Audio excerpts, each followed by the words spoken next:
मुख्यमंत्री विष्णुदेव साय की अध्यक्षता में आज मंत्रालय में कैबिनेट की बैठक हुई। इस बैठक में कई महत्वपूर्ण फैसले लिए गए हैं, जिसमें स्कूल शिक्षा में राष्ट्रीय शिक्षा नीति को पूर्ण लागू करने का निर्णय लिया गया है। छत्तीसगढ़ सशस्त्र सहायक प्लाटून कमांडर की भर्ती में 5 साल की छूट देने का भी फैसला लिया गया है। इसके साथ ही कई अन्य फैसले लिए गए हैं। एक और महत्वपूर्ण निर्णय मंत्रिपरिषद ने लिया है, जो हमने मोदी की गारंटी हमारे संकल्प पत्र में कहा था, स्टेट कैपिटल रीजन बनाएंगे। और इसके संबंध में निर्णय लिया गया कि संबंधित प्राधिकरण की स्थापना के लिए विस्तृत परियोजना प्रतिवेदन तैयार करने की प्रक्रिया नया रायपुर अटल नगर विकास प्राधिकरण को अधिकृत किया गया है और इसके लिए आवास और पर्यावरण विभाग को प्रशासकीय विभाग बनाया गया है, जिसके लिए राज्य सरकार ने चालू बजट में 5 करोड़ रुपये का प्रावधान किया गया है। एक और महत्वपूर्ण निर्णय अनियमितता और भ्रष्टाचार को रोकने के लिए किया गया है, जिसके माध्यम से छत्तीसगढ़ शासन भंडार क्रय नियम 2002 में संशोधन के प्रारूप को अनुमोदन दिया गया है।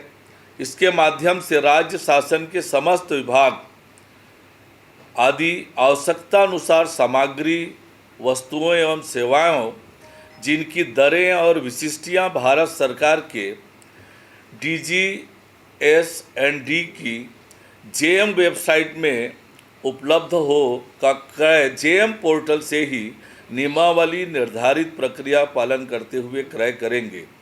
अतिरिक्त आवश्यकता होने पर सामग्री, वस्तु, सेवाओं के क्रय के लिए वित्त विभाग की सहमति आवश्यक होगी। वर्तमान में प्रचलित CSIDC के सभी रेट कॉन्ट्रैक्ट इस माह के अंत तक निरस्त करने का भी निर्णय लिया गया। मंत्रिपरिषद में एक और निर्णय लिया गया।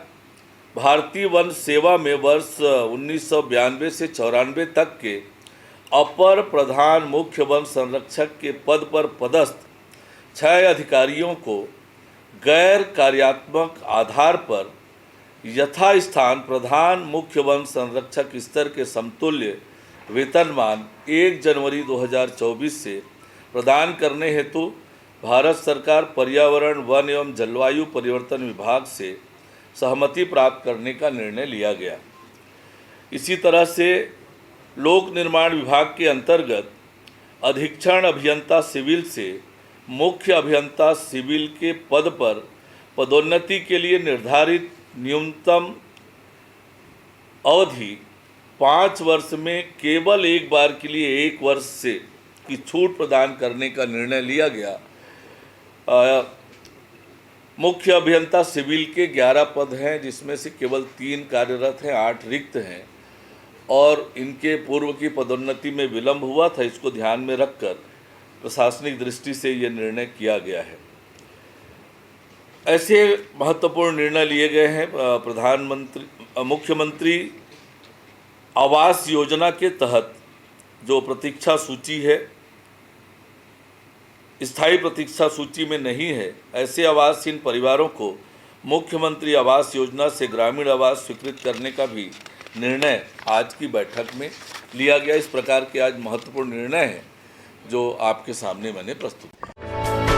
For more news updates, do subscribe, like, share and comment. Clipper 28